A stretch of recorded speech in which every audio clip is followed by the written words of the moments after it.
Fala pessoal, voltando então para falar sobre as equações lineares de segunda ordem, tá? Primeiro, tá gente, o formato das equações lineares de segunda ordem, nós vamos ter então a seguinte ideia, né? Uma função p de x, né? Uma função de variável x, função contínua, que multiplica a derivada de segunda ordem da função y, né? Uma função q de x, que multiplica a derivada de primeira ordem, uma função r de x, que multiplica a função y, que vai ser igual a uma função g de x.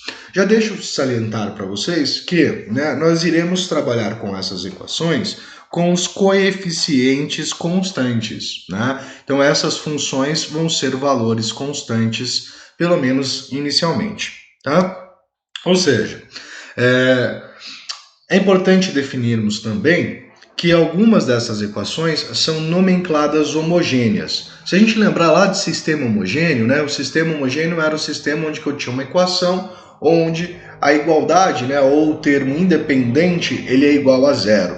Tá? É o que acontece aqui também nas equações diferenciais de segunda ordem. Né? O valor, né, ou a expressão g de x, que é independente, ela não depende da função y e nem das suas derivadas, né? Que no caso é a g de x, se ela for igual a zero, a nossa equação é chamada de equação linear homogênea, tá? Então, uma equação de segunda ordem homogênea. Tá? E para determinar, né, a solução dessa equação, não é algo ali tão fácil, tão intuitivo como aplica-se uma integral de um lado. Né? A gente precisaria investigar qual é o tipo de função. Tá? Mas ali, né, se a gente tratar, como eu comentei, as funções p, q e r, nesse caso, como valores constantes, a gente consegue utilizar ali um recurso para determinar o valor, né, a solução dessa expressão. Então vamos dar uma olhadinha aí em quais são os formatos e como a gente faz essa relação.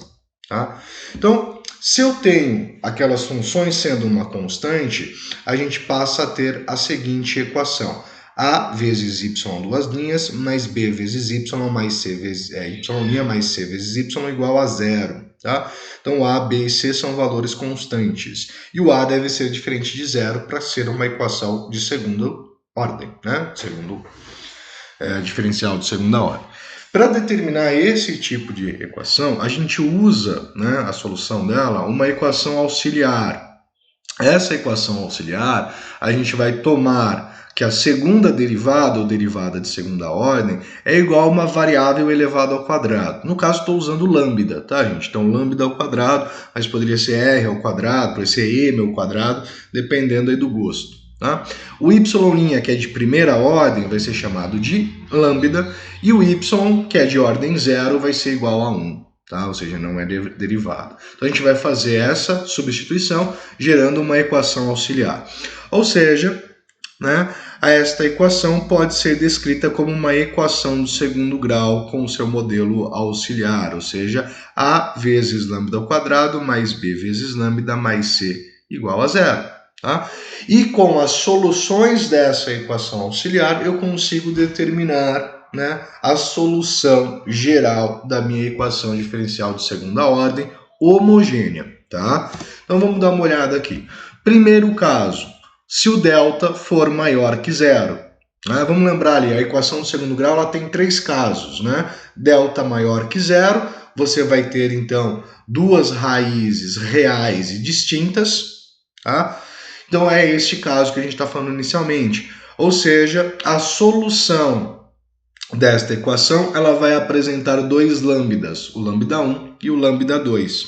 Então, a solução geral vai ser y igual a uma constante 1, ou a, tá? Vezes e elevado a lambda 1 vezes x, mais c2 vezes e elevado a lambda 2 vezes x.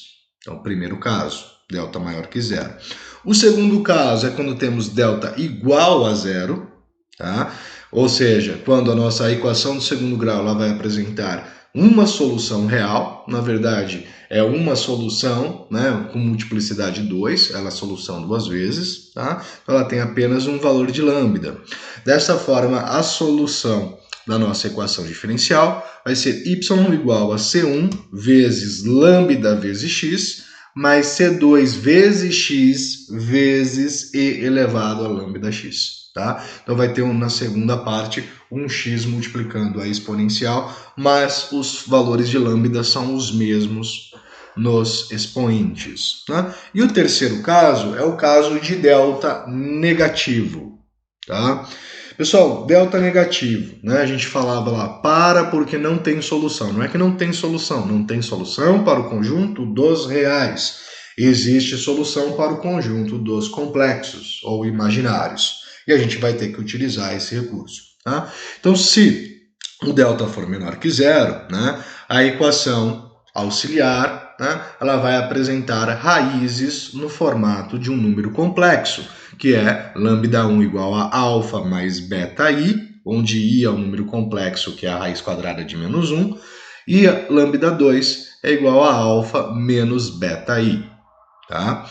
Então, a solução da nossa equação diferencial que apresenta esse caso de equação auxiliar, ela vai ser dada por y igual a e elevado ao valor de alfa do meu número complexo, tá? É o valor do alfa, vezes C1 vezes o cosseno de beta, beta é o valor que multiplica a parte imaginária, tá? O coeficiente da parte imaginária, mais C2 vezes o seno de beta vezes x. Tá? Então, o valor de beta.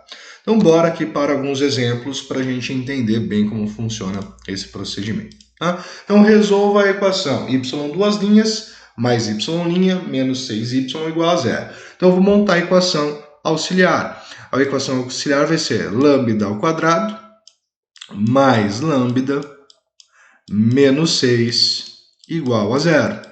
Tá? Equação auxiliar na nossa equação diferencial de segunda ordem. Vamos calcular o delta.